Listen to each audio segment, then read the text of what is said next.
जो है मध्य प्रदेश में वर्ग 1 और वर्ग 2 की परीक्षाएं जैसा कि संपन्न हो चुकी हैं। थोड़ा समय और वर्ग 2 के लिए रह चुका है, 10 मार्च तक जो है कंप्लीट हो जाएंगी। और वर्ग 1 की हो चुकी थी यहाँ पर 12 फरवरी को। दोस्तों आज विषय में मैं बात करने वाला हूँ, आप हेडिंग देख चुके होंगे, मध्य प्रदेश में शिक्षक पात्रता परीक्षा होगी निरस्त। रीजन क्या है, क्या पूरा प्रक्रिया है, कैसा क्या कहा गया है। भोपाल समाचार की आज की खबर पढ़ेंगे। आज की जो है पूरी कंप्लीट खबर है। जैसा कि आपको पता है कि व्यापम जो है पहले से ही जाना जाता है घोटाले के नाम से, और लगातार यहाँ पर जो है घोटाले जैसी प्रक्रिया यहाँ पर होती रही पहले से, और उसी का जो है प्रारूप एक आज आपको देखने को मिलेगा। भोपाल समाचार की खबर है कि किस तरीके से पीबी ने यहाँ शिक्षक भर्ती वर्ग 1 में वर्ग 2 में जो है विद्यार्थियों को भ्रमित करके यहाँ परीक्षा के नजदीकरण के पैमाने पर पहुंची है। पूरी जानकारी पढ़ेंगे किस तरीके से है, तो वीडियो शुरू करते हैं। चलिए, मध्य प्रदेश शिक्षा विभाग के प्रिपरेशन एग्जामिनेशन बोर्ड व्यापम द्वारा आयोजित की जाने वाली माध्यमिक शिक्षक पात्रता परीक्षा वर्ग 2 का 22 फरवरी को हुआ विज्ञान का पेपर लीक होने का मामला सामने आया है। यह पेपर यूट्यूब पर अपलोड हुआ था। बता दें, परीक्षा केंद्र और परीक्षार्थियों के स्तर पर यह लीक नहीं हो सका, अतः संदेह पैदा हो रहा है कि एक बार फिर माफिया की पकड़ अंदर तक है, परीक्षा घोटाला चल रहा है। आगे किस तरीके से परीक्षा घोटाला चल रहा है। 150 में से 10 प्रश्न यूट्यूब पर अपलोड किए गए थे। देखिए, ये पेपर एग्जाम से पहले अपलोड किया गया या बाद में डाला गया, इस पर संशय की स्थिति बनी हुई है, क्योंकि मामला उजागर होते ही यूट्यूब से लिंक हटा दी गई। विज्ञान के इस पेपर में करीब 150 प्रश्न आए थे, जिसमें से 10 प्रश्न यूट्यूब पे अपलोड किए गए थे। एग्जाम में शामिल होने वाले कुछ कैंडिडेट्स ने नाम न छापने की शर्त पर बताया कि यह वही प्रश्न है जो परीक्षा में आए थे।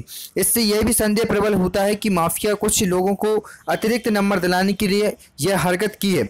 सामान्यतः इसके लिए व्हाट्सएप पर यूज किए जाने वाले सामान्यतः व्हाट्सएप का यूज किया जाता है, परंतु इस बार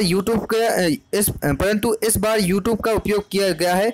यह जांच का विषय है। बिल्कुल बाहर से पेपर लीक हो ही नहीं सकता। देखिए, किसी ने पेपर का फोटो लेकर इसे यूट्यूब पर डाला है। इस मामले में गंभीर बात यह है कि यह परीक्षा केंद्र स्तर तक पर नहीं हो सकता, क्योंकि परीक्षा केंद्र में किसी को भी मोबाइल ले जाने की अनुमति नहीं होती है।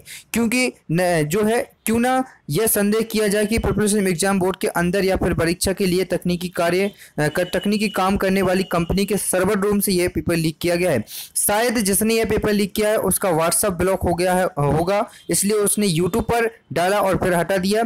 16 फरवरी से शुरू हुई है परीक्षा 10 मार्च तक चलेगी। करीब 4.5 लाख अभ्यर्थी इस परीक्षा में शामिल किए गए हैं। आगे व्यापम को जानकारी है परंतु जांच नहीं हुई। देखिए, Vishal Joshi public relation officer PEB का कहना है कि यूट्यूब पर पेपर शेयर होने की जानकारी हमें भी मिली थी। ऑनलाइन होने वाले एग्जाम कोडिंग फॉर्म में होते हैं। परीक्षा के पहले कोई स्क्रीन देख ही नहीं सकता, एग्जाम के बाद ही मॉडल आंसर अपलोड होते हैं। बता दें कि इस मामले में अब तक कोई जांच शुरू नहीं हुई है, जबकि ये एक गंभीर साइबर अपराध है। क्या इस बार भी व्यापम घोटाला पार्ट 2 है?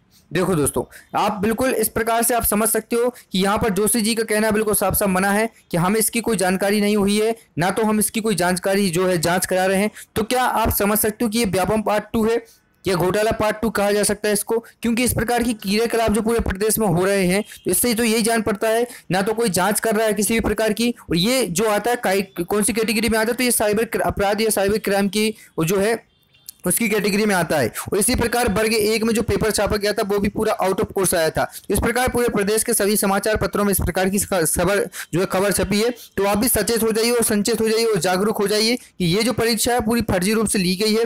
आपको पता नहीं है, जो पेपर वायरल हुआ वो आपके सामने आ चुका है, वो न्यूज बन चुकी है। इस प्रकार हो सकता है कि सभी पेपर वायरल हो चुके हों और पहले से ही अधिकांश विद्यार्थियों को इसकी जांच लग चुकी हो। एक और जहां विद्यार्थी पूरी रात जाग कर तैयारी कर रहे हैं और दूसरे एग्जाम बिना खाए पिए कुछ भी और एकदम संतुलित आहार लेकर यहाँ पर एग्जाम देने जाते हैं, और दूसरी ओर यहाँ पर जो पेपर लीक करके उन अभ्यर्थियों को बता दिया जाता है जो बिजनेस में रहते हैं, मनी प्रॉब्लम जो है, अच्छे जो है धनी लोग रहते हैं, उन लोग को ये जो पेपर दिए जाते हैं लीक कर दिए जाते हैं। तो आपका क्या मानना है इसके संबंध में कि यह परीक्षा दोबारा होनी